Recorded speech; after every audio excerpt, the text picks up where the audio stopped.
बहुत प्यारा नाम है। अगर आपके घर में बच्चा पैदा हो, ये नाम रख देना, आगे पीछे कुछ लगा देना, मोहम्मद उसैरिम या अब्दुल्ला उसैरिम। उसैरिम नाम जो है ये उस सहाबी का नाम है जो जंगे बद्र के मौके पर ईमान लाए और ईमान लाते ही जंगे बद्र में शामिल हो गए और अल्लाह की राह में लड़ते लड़ते शहीद हो गए। उलमा ने लिखा है कि ये वो सहाबी हैं जिन्होंने एक टाइम की नमाज भी नहीं पढ़ी थी, ईमान लाए और ईमान लाते ही अल्लाह की राह में लड़ते लड़ते शहीद हो गए और जन्नत में जाएंगे। एक नमाज पढ़े बगैर भी जो जन्नत में जाएंगे उस सहाबी का नाम है उसैरिम, अलिफ स्वाद या रामीम, उसैरिम। ये नाम रख सकते हैं आप। हम सहाबा के नाम पर अपने बच्चों के नाम रखो। 10 सहाबा जन्नती हैं। चलो मैं आपको गिना देता हूं। अबू बकर, उमर, उस्मान, अली, ये तो सब जानते हैं। उसके अलावा साद बिन अबी वक्कास रजी अल्लाह तआला अन्हु, सईद बिन ज़ैद रजी अल्लाह तआला अन्हु, अब्दुर्रहमान इब्न औफ रजी अल्लाह तआला अन्हु, अबू उबैदा इब्न जर्राह रजी अल्लाह तआला अन्हु, तलहा रजी अल्लाह तआला अन्हु, ज़ुबैर रजी अल्लाह तआला अन्हु। ये टोटल 10 सहाबा हैं जिनका नाम लेकर के नबी ने जन्नती होने की बशारत सुनाई। उन 10 में से कौन है? तलहा बिन उबैदुल्लाह। उनकी रिवायत है, और रिवायत कहां है? इब्ने माजा के अंदर, बिल्कुल सही रिवायत है। कहते अल्लाह के नबी के पास 2 लोग आए बहुत दूर से। दोनों ने एक साथ इस्लाम कबूल किया। वो दोनों दोस्त भी हो सकते थे, दोनों पड़ोसी भी हो सकते थे, दोनों भाई भी हो सकते थे, हदीस में उसकी वजाहत नहीं है। दोनों एक ही इलाके के रहने वाले थे, दोनों ईमान लाए, एक साथ ईमान लाए, लेकिन उनमें से एक ज्यादा मेहनती था दूसरे के मुकाबले में। एक दीन के कामों में ज्यादा एक्टिव था, ज्यादा चुस्ती वाला था, फुर्तीला था। एक थोड़ा उससे कम मेहनत करता था, एक ज्यादा मेहनत करता था। होता है अपने घर में, हम देखते हैं एक आदमी ज्यादा मेहनती होता है, दूसरा कम होता है। एक उसमें से ज्यादा एक्टिव था, और वो जो ज्यादा एक्टिव था वो अल्लाह की राह में लड़ते लड़ते शहीद हो जाता है। उसका जो दोस्त होता है उसके 1 साल के बाद उसका इंतकाल होता है। पहला वाला जो मेहनती था वो अल्लाह की राह में लड़ते लड़ते शहीद होता है, दूसरा वाला नेचुरल तरीके से इंतकाल कर जाता है, मौत हो जाती है। हजरत तलहा कहते मैंने ख्वाब देखा कि मैं जन्नत के दरवाजे पर खड़ा हूं। इतने में जन्नत से एक निकलने वाला निकला, यानी फरिश्ता निकला, और जो इंसान बाद में जिसका इंतकाल हुआ था और जो दीन के मामले में कम मेहनत करता था, उस फरिश्ते ने उसको जन्नत में जाने की इजाजत दी कि तुम जन्नत में चले जाओ। उसके बाद उसने उससे कहा जो ज्यादा मेहनती था और अल्लाह की राह में जो लड़ते लड़ते शहीद हुआ था, उससे कहा तुम चले जाओ। उसके बाद वो फरिश्ता मेरे पास आया और उसने कहा फ़इन्नका लम यानी लका बादु, अभी तुम्हारे जन्नत में जाने का टाइम नहीं आया है। हजरत तलहा कहते उसके बाद मेरी नींद खुल गई।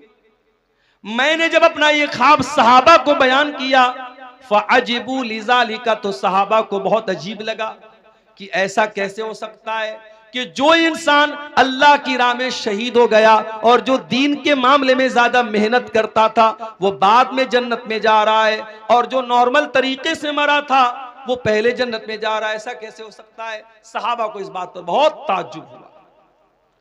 जब ये बात अल्लाह के नबी तक पहुंची, आपने सहाबा से पूछा कि तुम्हें किस बात पर ताज्जुब हो रहा है? अय अल्लाह के नबी, हमें इसी बात पर ताज्जुब हो रहा है कि जो इंसान बाद में जिसका इंतकाल हुआ था वो जन्नत में पहले कैसे चला गया? आपने फरमाया अलैसा कद मकस बादहू सनतन, जिसका इंतकाल 1 साल बाद हुआ था, क्या अपने भाई के मरने के बाद 1 साल तक उसकी जिंदगी में 1 साल एक्स्ट्रा उसको मिला कि नहीं मिला? 1 साल ज्यादा मिला कि नहीं मिला? हाँ अल्लाह के नबी, ज्यादा मिला। अलैसा कद अदरक रमजान व सामा, क्या उसकी जिंदगी में 1 रमजान और ज्यादा मिला कि नहीं मिला?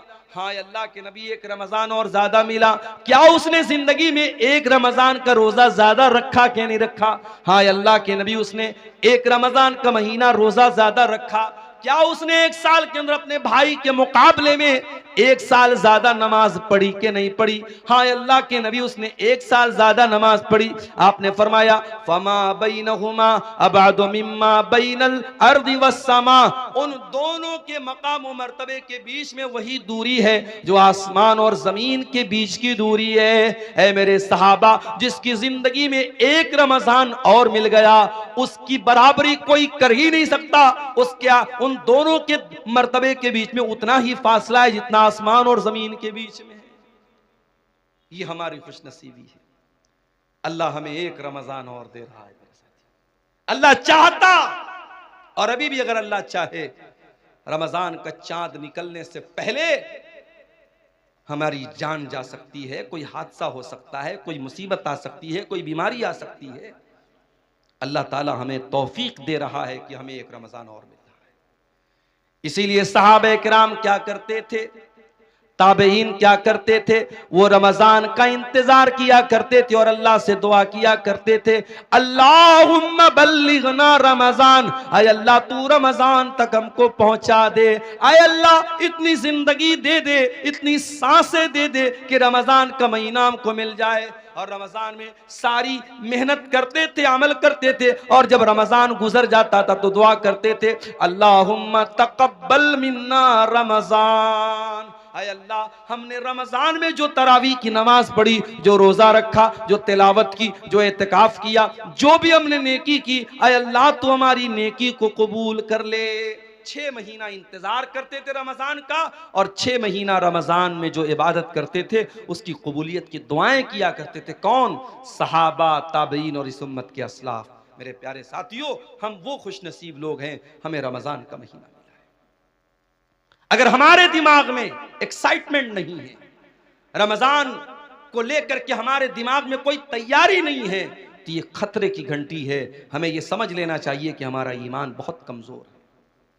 इसीलिए अल्लाह ताला कुरान में मुनाफिकों के बारे में कहता है, वलौ अरादुल खुरूज लअद्दू लहू उद्दतन। ये मुनाफिक लोग जो बहाना करते हैं कि हमारे पास जाने का सामान नहीं था, हमारे पास तैयारी होती तो हम भी जंग के मैदान में जाते, हम भी जंगे तबूक में शामिल होते। ऐ नबी, ये मुनाफिक लोग झूठ बोल रहे हैं। वलौ अरादुल खुरूज लअद्दू लहू उद्दतन, अगर वाकई में इन मुनाफिकों ने तैयारी, अगर इनको जाने का इरादा होता तो इन्होंने तैयारी की होती।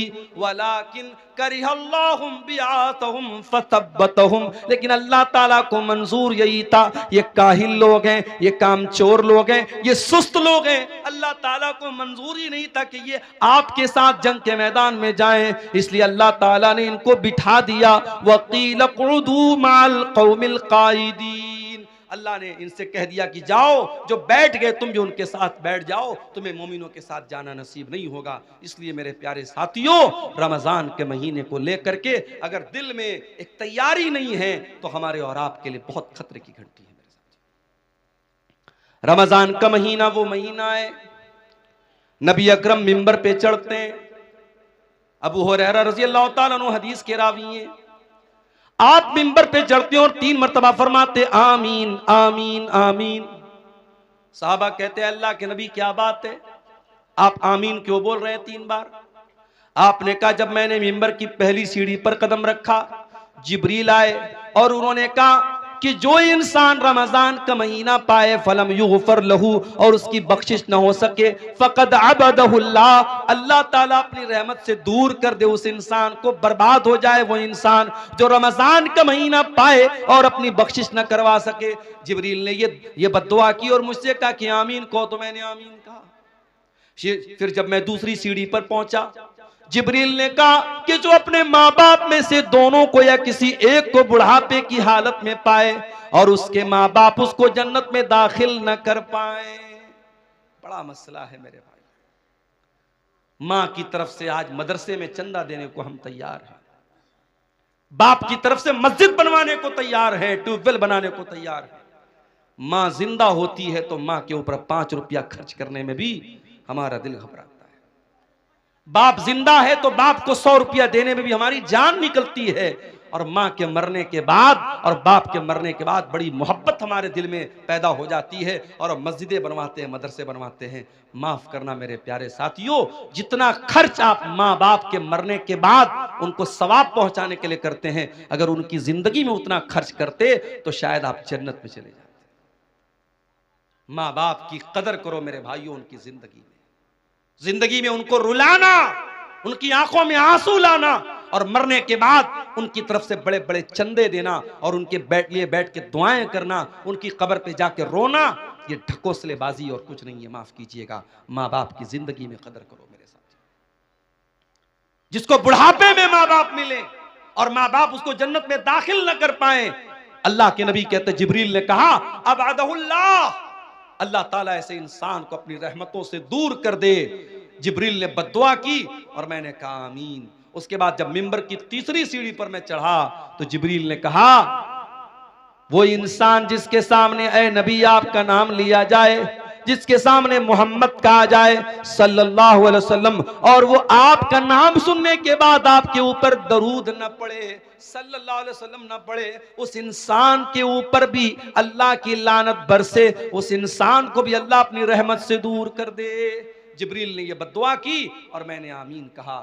ये 3 बद्दुआएं थीं जो फरिश्तों के सरदार ने बद्दुआ की थी और नबी ने आमीन कही थी। मेरे प्यारे साथियों, कितना बड़ा बदनसीब है वो इंसान जिसकी जिंदगी में रमजान का महीना आए और वो अब अल्लाह ताला के यहां अपनी बख्शिश न करवा सके। और ये भी याद रखिए, कुरान करीम में अल्लाह ताला ने अगर किसी एक महीने का नाम लिया है तो वो भी सिर्फ और सिर्फ रमजान का महीना है। महीने तो 12 हैं मगर अल्लाह ने सिर्फ एक महीने का नाम लिया है और वो महीना रमजान का महीना है। और जब अल्लाह ने रमजान के महीने का नाम लिया कुरान के दूसरे पारे में तो क्या कहा अल्लाह ने? अल्लाह ने ये नहीं कहा रमजान रोजे का महीना है, अल्लाह ने ये नहीं कहा रमजान तरावी का महीना है, अल्लाह ने ये नहीं कहा रमजान एतिकाफ का महीना है, अल्लाह ने ये नहीं कहा रमजान ज़कात का महीना है। अल्लाह ने फरमाया शहरु रमज़ान अल्लज़ी उन्ज़िला फ़ीहिल कुरआन, रमजान का महीना वो महीना है जिसमें कुरान उतारा गया।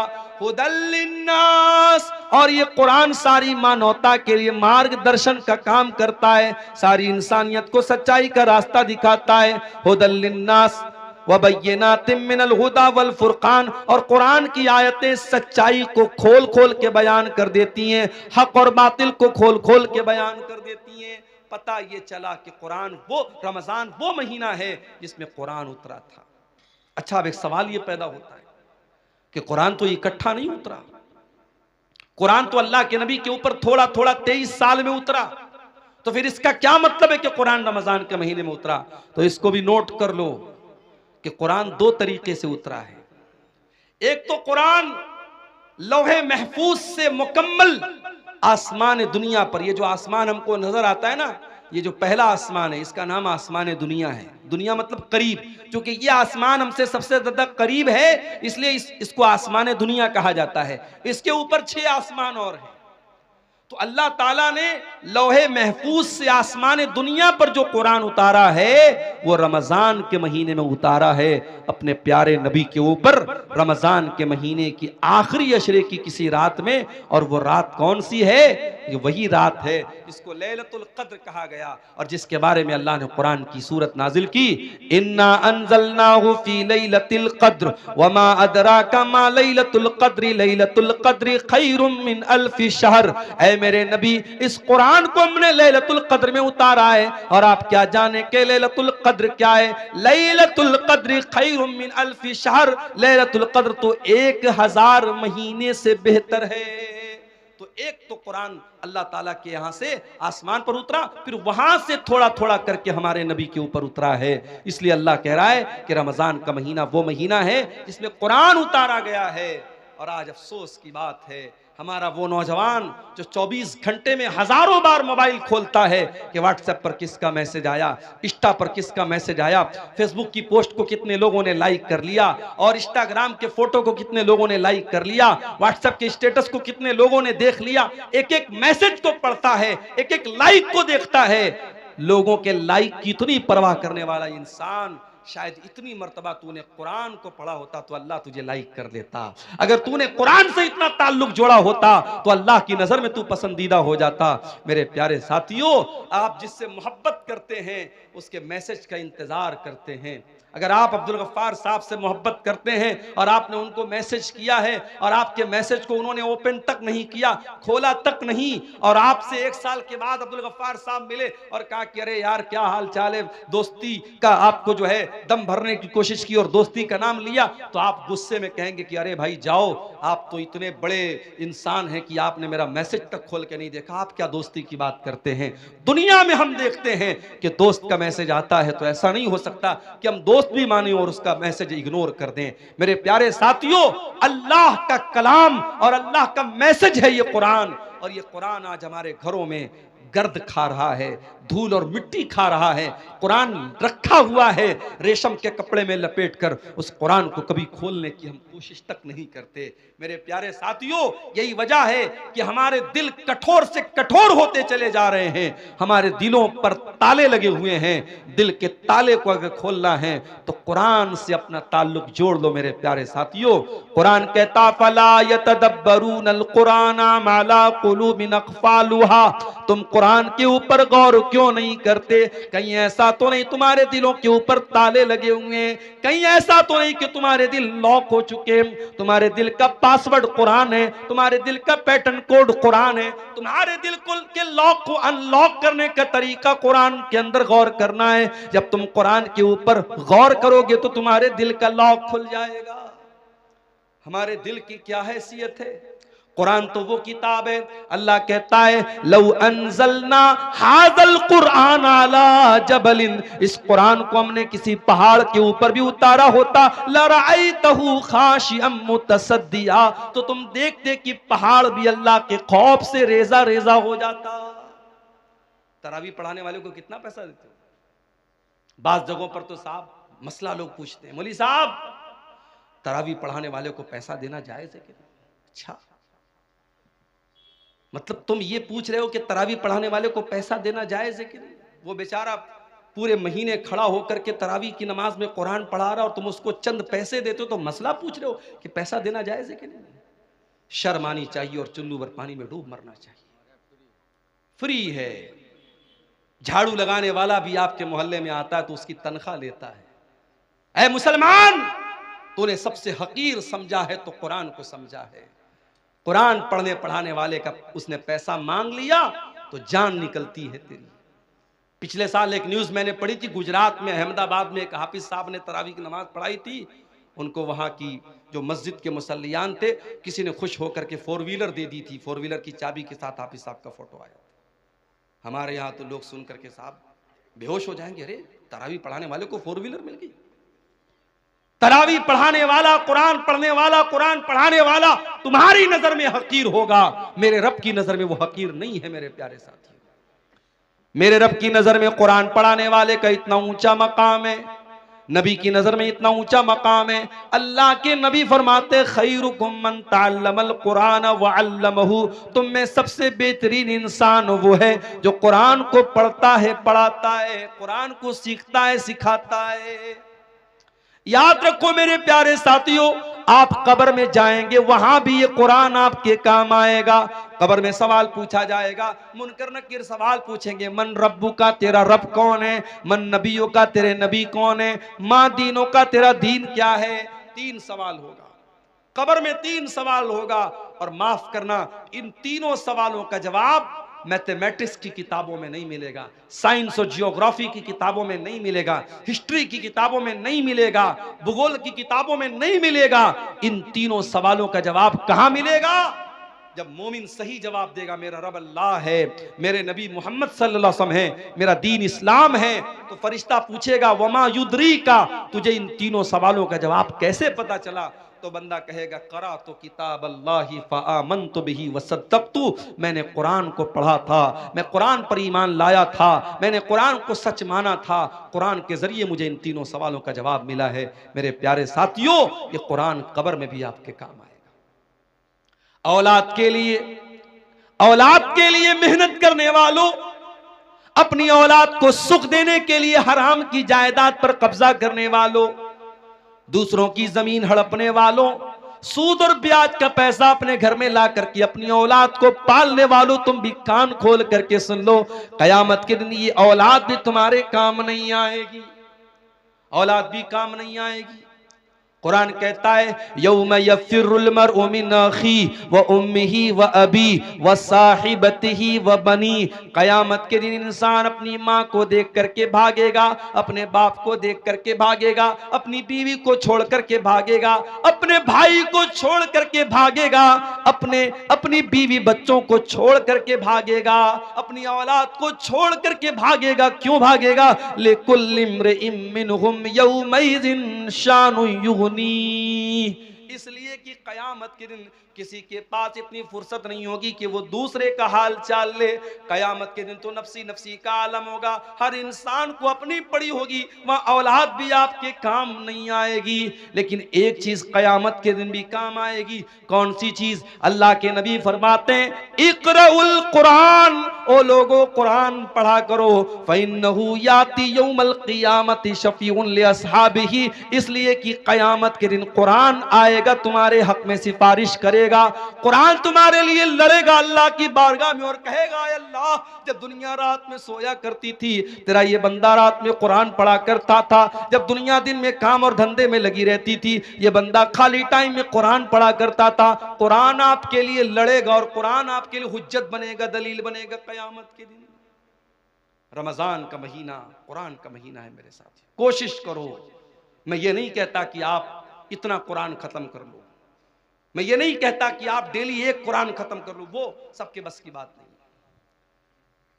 उलमा ने यह भी लिखा है 3 दिन से कम टाइम में कुरान खत्म करना मना है, मगर रमजान का महीना या और कोई ऐसा टाइम जिसमें ज्यादा नेकी करने का हुक्म दिया गया है उसमें आपको मना नहीं है। उसमें आप अगर चाहें तो रमजान में डेली आप एक कुरान खत्म कर सकते, बल्कि बाज़ उलमा बाज़ अइम्मा से साबित है कि वो रमजान में डेली एक कुरान खत्म करते थे।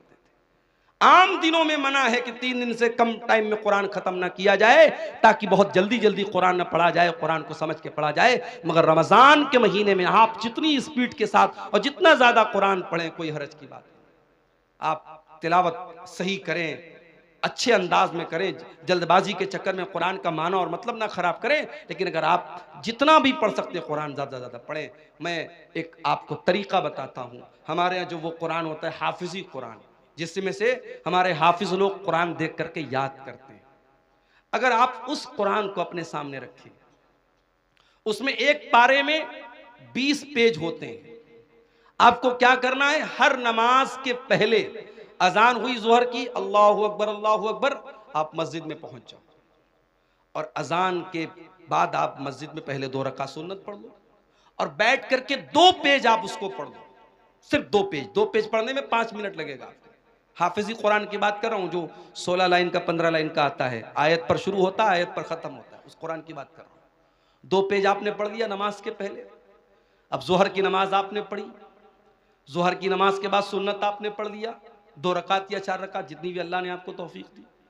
उसके बाद आप बैठे हैं मस्जिद में, अब फिर कुरान खोलिए और 2 पेज और पढ़ लीजिए। 2 पेज नमाज के पहले, 2 पेज नमाज के बाद, 4 पेज हो गए। ऐसा ही आप 5 टाइम की नमाज में कर लीजिए। सिर्फ इतना कर लीजिए आप रमजान में कि हर नमाज के पहले 2 पेज पढ़ना है, हर नमाज के बाद 2 पेज पढ़ना है। 5 टाइम की नमाज में आपके 20 पेज हो जाएंगे। एक पारा आपका आराम से डेली, आप कोई एक्स्ट्रा टाइम आपको नहीं निकालना पड़ा। 5 मिनट आपने नमाज के पहले निकाला, 5 मिनट नमाज के बाद निकाला। आप हर नमाज के बाद इस तरीके से भी करेंगे, एक्स्ट्रा टाइम नहीं भी निकालेंगे, तो कम से कम एक कुरान तो आप रमजान में खत्म कर लेंगे इंशाअल्लाह। ये एक मैं तरीका आपको बता रहा हूं। रमजान कुरान का महीना है मेरे साथियों, तवज्जो दो। और 2 तरीके की तिलावत करो रमजान में। एक तिलावत तो ये वाली कर लो कि बस पढ़ना है, सिर्फ पढ़ोगे तब भी सवाब मिलेगा। और एक तिलावत और करो कि समझ करके पढ़ना है। अल्हम्दुलिल्लाहि रब्बिल आलमीन, अब ये आयत आपने पढ़ी, अब नीचे तर्जमा पढ़ लो। तमाम तारीफें अल्लाह के लिए हैं जो सारे जहान का रब है। फिर हो सके तो कोई तफसीर पढ़ लो, तफसीर इब्ने कसीर आती है उर्दू में, वो देख लो। अहसनुल बयान उर्दू की बहुत अच्छी तफसीर है, उसको देख लो। अगर कोई किताब नहीं पढ़ सकते, मोबाइल पर ऐप आता है तफसीर का, अहसनुल बयान का ऐप भी आता, ऐप से पढ़ लो। धीरे धीरे एक एक आयत की तफसीर जितना टाइम निकाल सकते हो पढ़ो। कुरान पढ़ने का और कुरान पर गौर करने का महीना है रमजान का। ये दो काम हमें और आपको करना है मेरे साथ। और आगे बढ़िए। सीमांचल के इलाके में बैठा हूं, जब तक मौलाना अजीजुर रहमान साहब यहां आकर के तरन्नुम के साथ बांग्ला जबान में दुआएं न करें, मदरसे को चंदा नहीं मिलेगा। कई जगहों पर लोगों ने मुझसे कहा मौलाना आप चंदा कीजिए, मुझे चंदा करना आता नहीं। और मैं वो लंबी लंबी ये जो दुआएं देते हैं दान देने वाले को तरन्नुम के साथ बांग्ला जबान में, अल्लाह ताला बिल्कुल जन्नतुल फिरदौस में पहुंचा देते, मैं पहुंचा भी नहीं सकता मैं। तो अब ये जो मिजाज हमारा बना है कि जब तक दुआ नहीं करेगा सामने वाला, ऐलान नहीं करेगा माइक से, तब तक हम चंदा नहीं देंगे। ये मिजाज भी बदलने की जरूरत है। जरूरी नहीं है कि हर बात का माइक में ऐलान कराया जाए। बनारस में एक मस्जिद बन रही है हमारे मोहल्ले के करीब में।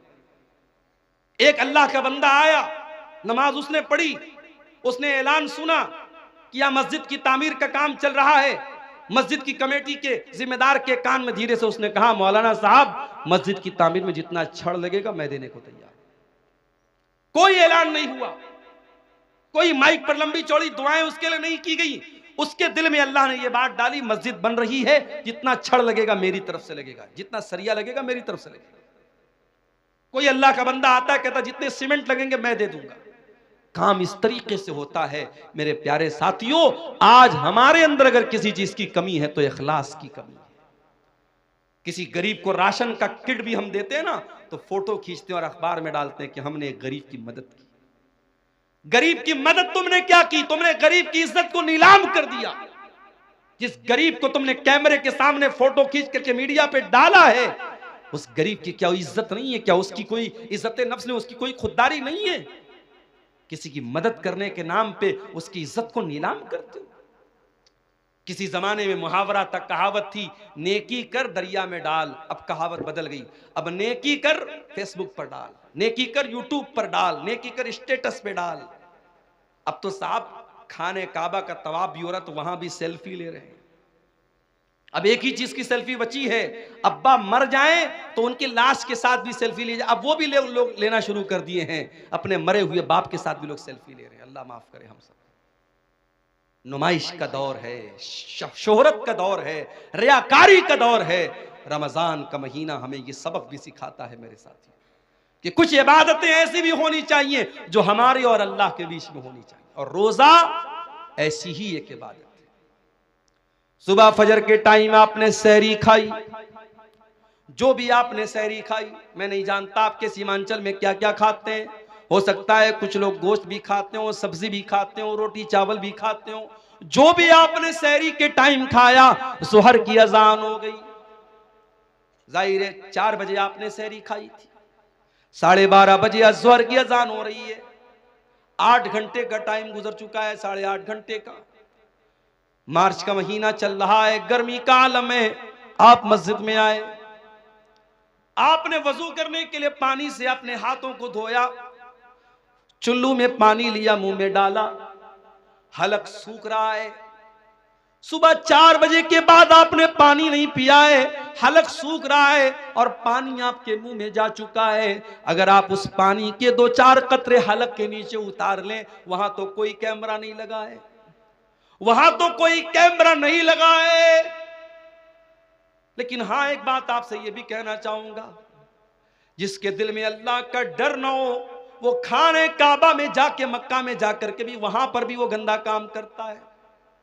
अभी कल एक साहब ने मुझको बताया कि खाने काबा के पास जो लोग तवाफ करते हैं, अगर दूसरे का सामान वो उठा लेंगे, उनको ये लगेगा लाखों की भीड़ है, कौन देखने जाता है।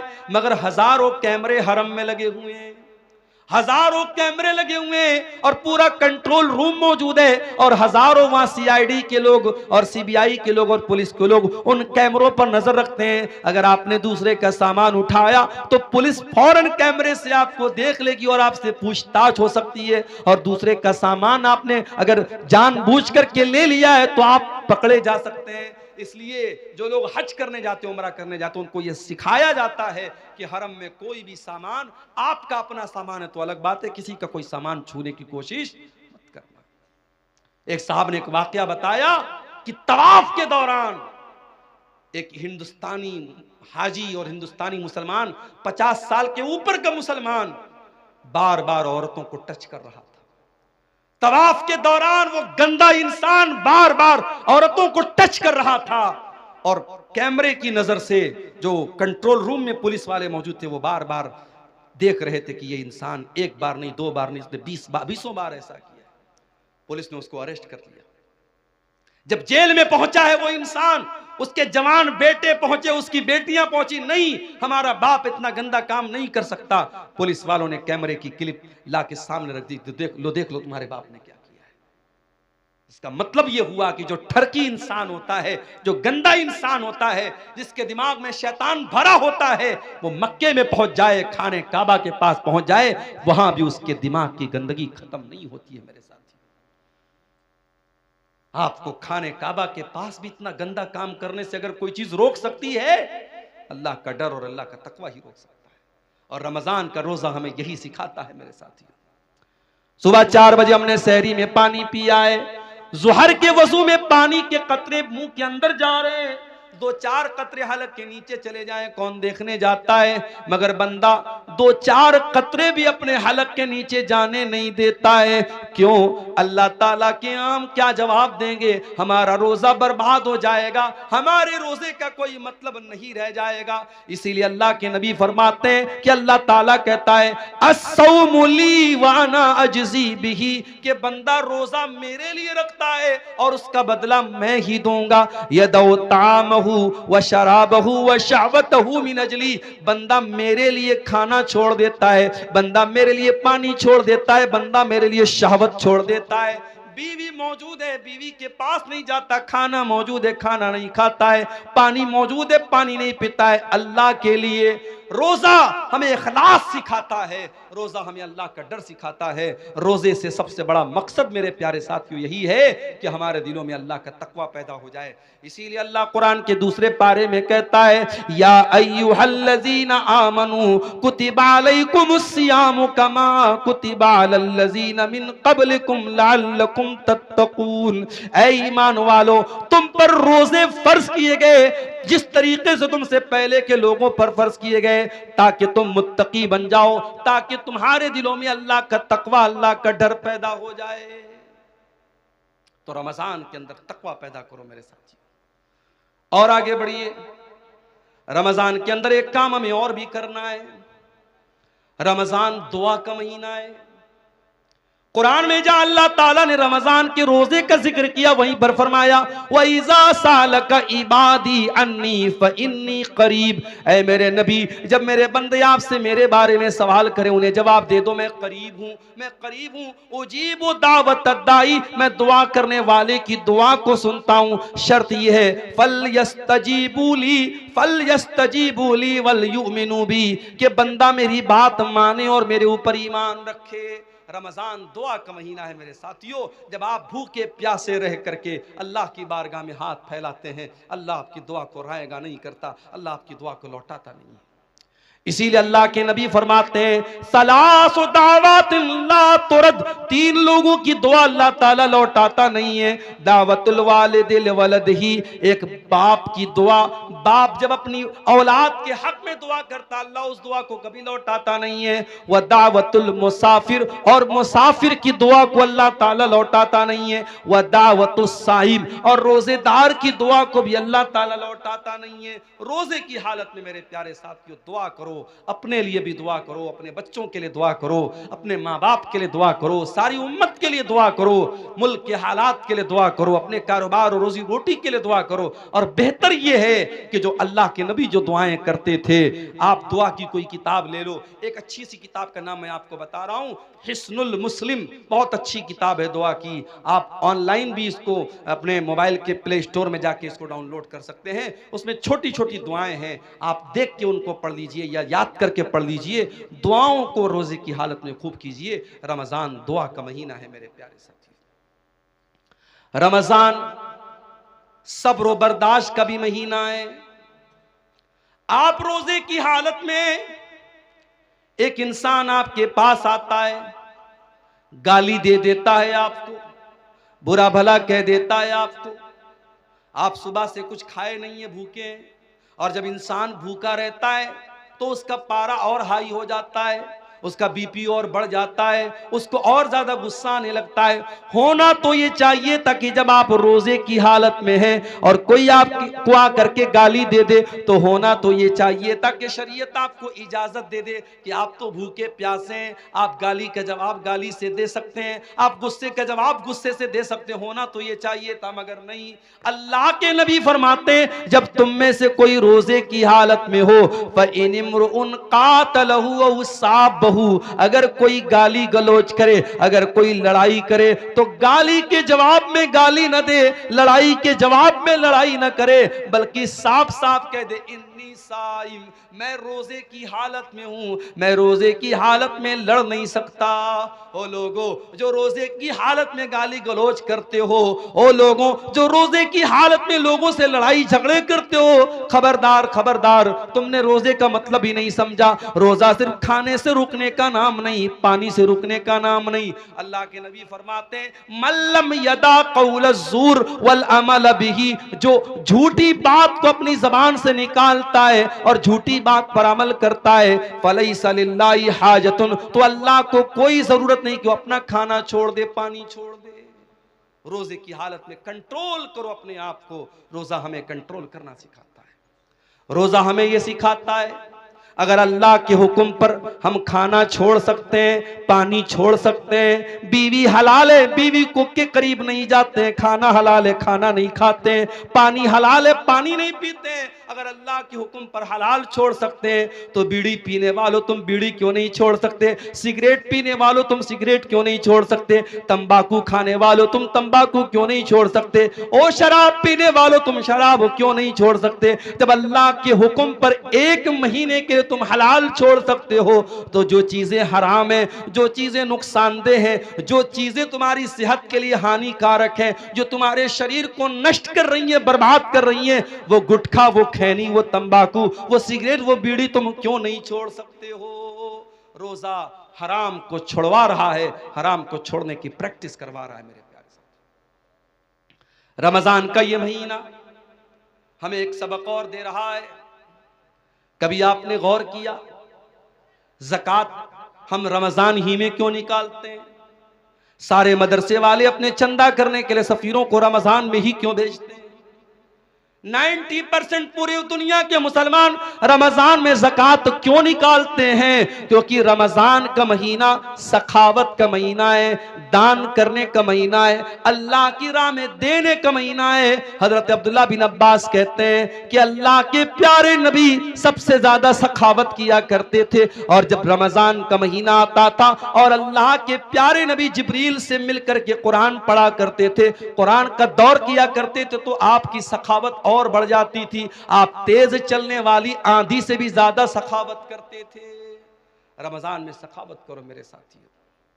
आज अफसोस की बात है, ज़कात वसूलने के लिए लोग आते हैं, बड़े बड़े सेठ लोग लाइन लगवाते हैं, बेचारा ज़कात लेने वाला भिखारी बनकर के लाइन लगाता है, तब जाकर के उसको ज़कात मिलती है। अरे तुझे तो एहसानमंद होना चाहिए, तुझे तो शुक्रिया अदा करना चाहिए कि वो ज़कात लेने वाला तेरे दरवाजे तक आया है, उसने तेरा काम आसान कर दिया, तेरी इबादत को आसान कर दिया, और तू भिखारियों की तरह उसकी लाइन लगवाता है। माफ करना मेरे प्यारे साथियों, ज़कात कोई भीख नहीं है, ज़कात कोई एहसान नहीं है, ज़कात हमारे माल में अल्लाह का हक है। हम जो माल कमाते हैं, उस माल की, हमारे माल पर 2.5% जो ज़कात हम देते हैं, वो माल में अल्लाह का हक है। और रमज़ान में हमें कोशिश ये करनी चाहिए कि अपने माल की ज़कात हम निकाल दें, और ज़कात के अलावा भी हम सदका खैरात करें, क्योंकि हमारे प्यारे नबी सल्लल्लाहु अलैहि वसल्लम इस महीने में कसरत से सदका और खैरात किया करते थे। रमज़ान का ये महीना एक सबक हमें और भी देता है। दुनिया में करोड़ों लोग ऐसे हैं जिनको दोनों टाइम का खाना नसीब नहीं होता। हम और आप आराम से अपने घर में देसी मुर्गा खा रहे हैं, गाय का गोश्त, जो भी आपके यहां जानवर ज़बा होता है, आप हलाल जानवरों का गोश्त खाते हैं। जो भी आपको अल्लाह ताला ने नेमतें दी आप उसको खाते हैं, लेकिन दुनिया में करोड़ों इंसान ऐसे हैं जो भूखे और प्यासे रहते हैं, उनके पास खाने को खाना नहीं है।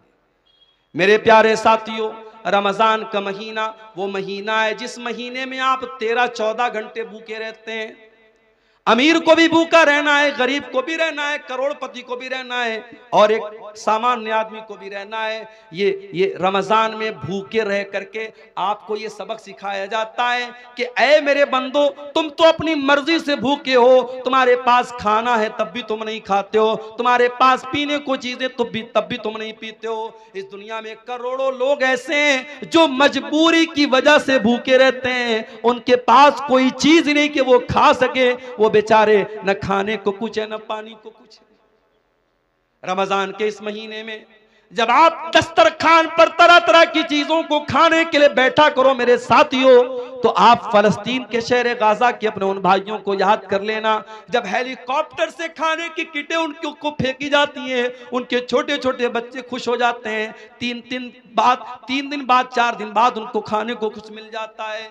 मेरे प्यारे साथियों, वो भी तो आपके मुसलमान भाई हैं, वो भी तो आपके कलमा गो भाई हैं, इसी धरती पर रहते हैं। उनके घरों को तबाह कर दिया गया, उनके कारोबारों को बर्बाद कर दिया गया, उनकी दुकानों पर बुलडोजर चला दिया गया। उन अपने गरीब और मजबूर भाइयों को याद करने का महीना है रमजान का महीना।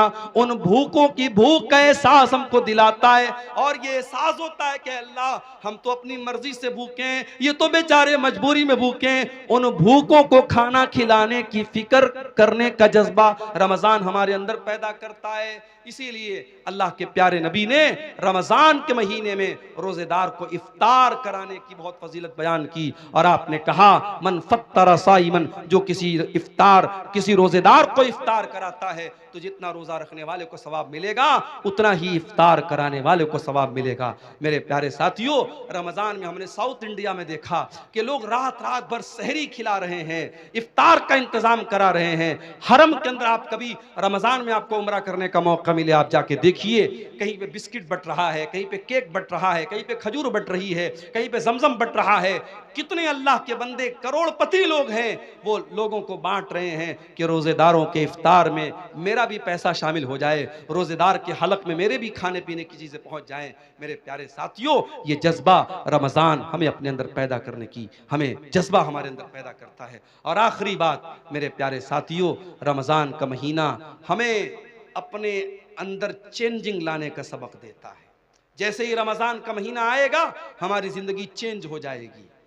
ऐसे आम तौर से जो लोग फजर में भी उठते हैं, वो फजर में उठते हैं, नमाज पढ़ते हैं, लेकिन रमजान के महीने में आप फजर से भी 1 घंटा पहले उठते हैं, ब्रश करते हैं, बाथरूम जाते हैं, उसके बाद आप बैठ करके सहरी करते हैं, फिर दिन में आपकी आदत है 11 महीने आप दोपहर का खाना खाते हैं, सुबह 10 बजे नाश्ता करते हैं। रमजान के महीने में कोई नाश्ता नहीं, कोई दोपहर का खाना नहीं, सुबह सहरी आपने खाई, फिर डायरेक्ट आप इफ्तार के टाइम खाते हैं। सोने का टाइम बदल गया, खाने का टाइम बदल गया। रमजान में 1 महीने के लिए जिंदगी बदल जाती है। सबक ये मिला कि अगर हम अपने आप को बदलना चाहें तो बहुत कुछ बदल सकते हैं। मेरे प्यारे साथियों, शायर कहता है, खुदा ने आज तक उस कौम की हालत नहीं बदली, न हो जिसको ख्याल खुद अपनी हालत के बदलने का। अगर कौम के हालात को बदलना है, अगर मिल्लत के हालात को बदलना है, तो रमजान का महीना एक सबक दे रहा है कि 1 महीने के लिए अगर अपने टाइम टेबल को हम बदल सकते हैं तो हम कौम और मिल्लत के हालात को भी मेरे साथियों बदल सकते हैं। सवालात कुछ आए हैं, क्या नापाकी की हालत में सहरी खा सकते हैं? अगर रात में इंसान नापाक हुआ है और उसी हालत में फजर की अजान हो गई, उसी हालत में फजर की अजान हो गई, कोई हरज की बात नहीं है। उसी हालत में सहरी खा लिया, कोई हरज की बात नहीं। लेकिन अगर नापाक हुआ है और फजर की अजान हो गई तो जल्दी से जाकर के गुस्ल कर ले ताकि जमात से नमाज पढ़े। अगर कोई इंसान नापाकी की हालत में रह जाता है और जानबूझ करके फजर की नमाज छोड़ देता है और फिर सुबह सो करके उठता है 9 बजे 10 बजे और फिर नहा धो के नमाज पढ़ता है, तो ये गलत है और ये सही नहीं है। नमाज को टाइम पर पढ़ना है। आपका रोजा सही हो जाएगा अगर आप नापाकी की हालत में सहरी करते हैं, मगर जमात से नमाज फर्ज है, उसको इंसान को नहीं छोड़ना चाहिए। इसलिए अगर कोई जनाबत की हालत में है तो जल्दी से गुस्ल कर ले ताकि जमात से नमाज पढ़ सके। क्या बिना सहरी खाए रोजा रख सकते हैं? बिना सहरी खाए नफिल रोजा तो रख ही सकते हैं, रमजान का रोजा भी रख सकते हैं, मगर एक शर्त है कि रात में आप ये नीयत करके सोए हों कि हाँ मुझे कल सुबह रोजा रखना है। नफिल रोजे में नीयत जरूरी नहीं है। नफिल रोजे में आप फजर के टाइम अगर उठे, अजान हो गई, आपके दिल में इरादा पैदा हुआ कि आज मैं रोजा रख लेता हूं, सहरी नहीं खाई आपने फजर के बाद नियत कर ली, आप नफिल रोजा रख सकते हैं। मगर रमजान में रात ही में आपको दिल में ये इरादा करना पड़ेगा कि हाँ मुझे कल रोजा रखना। अगर ये इरादा करके आप सोए थे और सुबह आपकी नींद नहीं खुल पाई सहरी में, तो बगैर सहरी के भी आपका रोजा हो जाएगा। रोजे की हालत में थूक निगलना कैसा है? ऑटोमेटिक नेचुरली तौर पे अगर कुछ थूक आपका हलक के अंदर चला जाता है तो कोई हरज की बात नहीं, लेकिन जानबूझ के अपने मुंह में ढेर सारा थूक बनाना और उसको निगलना, ये मुनासिब बात नहीं, ये जो है अखलाक के भी खिलाफ बात है। ऐसा नहीं करना चाहिए। बहरहाल उससे रोज़ा तो नहीं टूटेगा, मगर ऐसा करना ठीक नहीं है। क्या रोज़ेदार रोज़े की हालत में बीवी का बोसा ले सकते हैं? ले सकते हैं, मगर एक शर्त के साथ कि इंसान को अपने ऊपर कंट्रोल हो। पता लगा कि बीवी का बोसा लेने गया और नापाक हो गया तो मसला हो जाएगा, फिर वो एक रोजा ही नहीं जाएगा, उसको 60 रोजा रखना पड़ जाएगा, या 60 मिस्किनों को खाना खिलाना पड़ जाएगा, या लगातार 2 महीना उसको रोजा रखना पड़ेगा, तो वो बहुत भारी पड़ जाएगा। इसलिए जो इंसान अपने नफ्स पर कंट्रोल कर सकता है उसको इस बात की इजाजत दी जा सकती है, इससे रोजा नहीं टूटता है। ठीक है। जो शख्स किसी बीमारी की हालत में रोजा न रख सके तो उसका क्या मसला होगा? अगर बीमारी ऐसी है कि आज बीमारी है कल ठीक हो जाएगी तो उसको तो कज़ा करना है, लेकिन बीमारी ऐसी है कि अब ठीक नहीं होगी, जैसे शुगर हो गया, टीबी हो गई, अब ये तो ठीक होना बहुत मुश्किल है, तो ऐसा इंसान जिसकी बीमारी लाइलाज है या अब उम्र के साथ रहेगी वो बीमारी, तो ऐसा इंसान अगर रोजा नहीं रख पा रहा है तो हर रोजे के बदले एक मिस्कीन को खाना खिलाएगा। एक मिस्किन को 2 टाइम का खाना उसको खिलाना रहेगा। बेहतर यह कि खाना खिला दे या 2 टाइम के खाने का जो अनाज है वो अनाज दे दे। अगर अनाज देने में भी कोई प्रॉब्लम है तब बहुत मजबूरी की हालत में उसका पैसा दे सकता है, वरना शरीयत में इताम का लफ्ज आया, खाना खिलाने का लफ्ज आया है, तो खाना ही देना चाहिए या खाने की जगह अनाज देना चाहिए। रोजे की हालत में गुल या कोई नशावर चीजों का इस्तेमाल करना कैसा? बिल्कुल गलत है। रोजा जब आप जायज चीजों को छोड़ रहे हैं तो भाई गुल क्यों नहीं छोड़ रहे हैं आप? कोई कह रहा है कि साहब हम गुल इसलिए करते हैं पेट साफ होता है, अरे भाई किसी और चीज से साफ कर लो अपना पेट, गुल से मत साफ करो। और गुल एक ऐसी चीज होती है कि कुछ ना कुछ उसका असर मुंह के अंदर महसूस होता है। तो रोजे की हालत बहुत अगर आपकी मजबूरी है तो आप सुबह सहरी के पहले जो है यानी फजर के पहले आप कर लीजिए, वो भी उस सूरत में जब गुल के अंदर नशा ना हो। अगर गुल के अंदर किसी तरीके का नशा है तो रोजे के पहले या रोजे के बाद में या रोजे की हालत में किसी भी सूरत में वो सही नहीं है। रोजे की हालत में अगर कोई शख्स अपनी बीवी से हम बिस्तरी कर ले तो वो क्या करे? जानबूझ करके अगर ऐसा करता है तो रोजे का उसको कफारा देना पड़ेगा। कफारा क्या है? लगातार 60 दिन जो है वो रोजा रखे। अगर उसकी ताकत नहीं है तो 60 मिस्किनों को खाना खिलाए। अगर कोई मुसलमान किसी गैर मुस्लिम को रूम किराए पे दे दिया और उसमें मूर्ति रखकर मूर्ति की पूजा करे तो क्या ये सही है? अब जब आपने गैर मुस्लिम को दिया है तो आपको सोच समझ के देना चाहिए था। आपने दिया है तो आप मना तो नहीं कर सकते। गैर मुस्लिम है तो अपनी तो पूजा करेगा ही। लेकिन बहरहाल आप अगर ये शर्त लगा दें कि भाई देखो ठीक है हम तुमको दुकान के लिए दे रहे हैं मगर इसमें पूजा पाठ मत करो, अगर ये शर्त लगा सकते हैं और सामने वाला इस शर्त पर अमल कर सकता है तो अच्छी बात है। लेकिन अगर ये शर्त लगाए बगैर आपने दिया है और वो कर रहा है तो आप कैसे रोक पाएंगे? इसलिए कुरान की आयत है कि बुराई के कामों में एक दूसरे की मदद मत करो। ये एक तरीके का शिर्क हो रहा है जो आपके घर में हो रहा है, तो आप शिर्क के कामों में सपोर्ट का सबब ना बने, उससे बचने की कोशिश करें। क्या मदरसे में सदक़तुल फित्र देना चाहिए? कोई आलिम बोलते हैं कि दे और कोई बोलते हैं ना दे। अगर मदरसे में गरीब बच्चे हैं, गरीब बच्चों के ऊपर वो पैसा खर्च हो रहा है, उसका अलग हिसाब किताब है कि सदक़तुल फित्र का जो अनाज है वो उन्हीं गरीब बच्चों पर खर्च हो रहा है या वो रकम उन गरीब बच्चों पर खर्च हो रही है, तब तो दिया जा सकता है। लेकिन आम तौर से उसमें मदरसिन की तनख्वाह भी दी जा रही है, मदरसे की तामीर भी हो रही है, तो ऐसी सूरत में देना ठीक नहीं है, क्योंकि सदक़तुल फित्र का पैसा मिस्कीन को देने का हुक्म है, हर जगह देने का हुक्म नहीं है। जो आलिम खुद अमल नहीं करता और वो दूसरों को वाज़ नसीहत करता है तो क्या सही है? जाहिर है कि सही तो नहीं है। लिमा तक़ूलूना मा ला तफ़अलून, वो बात क्यों कहते हो जो तुम करते नहीं हो? क्या हलाल जानवर का खुसिया खा सकते हैं? जानवर जब हलाल है तो उसके बदन की तमाम चीज़ें हलाल है, कोई भी चीज़ मकरूह नहीं है। ठीक है, अल्लाह ताला से दुआ है अल्लाह ताला हम सबको नेक अमल की तौफीक अता फरमाए। रब्बुल आलमीन हमें कहने सुनने से ज़्यादा अमल की तौफीक दे, ईमान पर कायम रखे, ईमान पर हम सबका खात्मा हो। आमीन व आखिर दावाना अल्हम्दुलिल्लाहि रब्बिल आलमीन। वस्सलामु अलैकुम व रहमतुल्लाहि व बरकातुहू। वालेकुम